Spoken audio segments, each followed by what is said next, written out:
You don't know if that was print or direct mail or radio or television or social or Google AdWords unless you've strategized it to do that.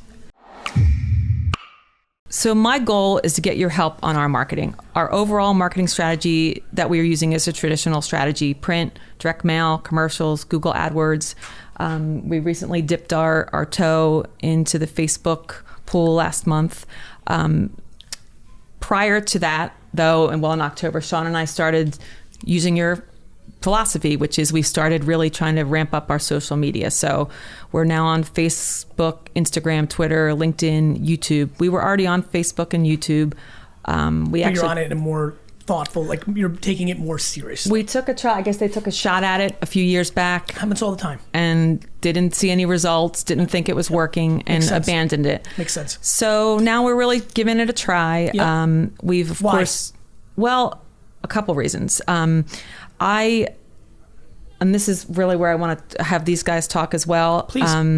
I really feel like, our customer base tends to skew a little bit older. Makes sense. So, especially for our bath products. Makes sense.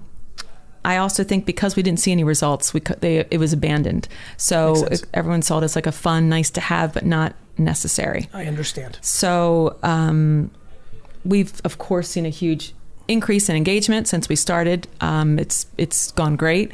But what we're here to find out is how do you connect that to ROI? Since there's no way to track anything but engagement. Well, that's not true. Since the strategy was set up to only track engagement, you're struggling with the notion of, does it lead to sales? Well, I'm not necessarily. Because you intuitively believe it, because you're the son of a father who built a business on word of mouth, and social is predicated on the same nuances. Right. Same nuances, not the same nuances. Right. Very easy for Pops back in the day. Hello? Is this, what was his name again? Pete. I apologize. Hello? Is this you, Pete? Yeah, I'm Mr. Thompson on Delaware Street in Delaware. My friend Rick told me you're awesome. Can you work here? Very easy for him to know word of mouth works. When you don't have a human on the other side of that lead that came in, you don't know if that was print or direct mail or radio or television or social or Google AdWords unless you've strategized it to do that. It's very easy for you to post something right now on Facebook that you can create a separate Google phone number, a Google voice number. We do those things.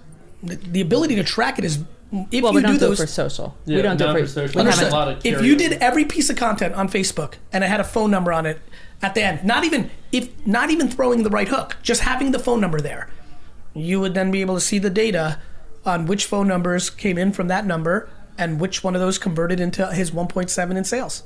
Mm-hmm. It's actually shockingly exciting to me. Most people, to your point, and by the way, 99.7% of businesses, let alone small businesses, and by the way, for everybody listening, 30 is insane. It's a real fucking business, but I'm talking corporate talk. Small businesses don't set it up to be able to measure it. So you're saying that it's the most trackable thing. Okay. Because it's happening on the internet. You have to have if you're an organization that is desperate to see results on every dollar in the short term, which at some level everybody is, it all depends on how much money you are, you have the luxury of thinking long term. So I'm sure, back to the history of this business by listening, you're okay with it truly paying out for real 3 years from now, because you're not looking to flip it tomorrow, right? So yeah, I just gave you the direct example of how easy it is to measure everything. You could have a separate phone number for YouTube, Twitter, Facebook. It's so measurable, it's actually uncomfortable.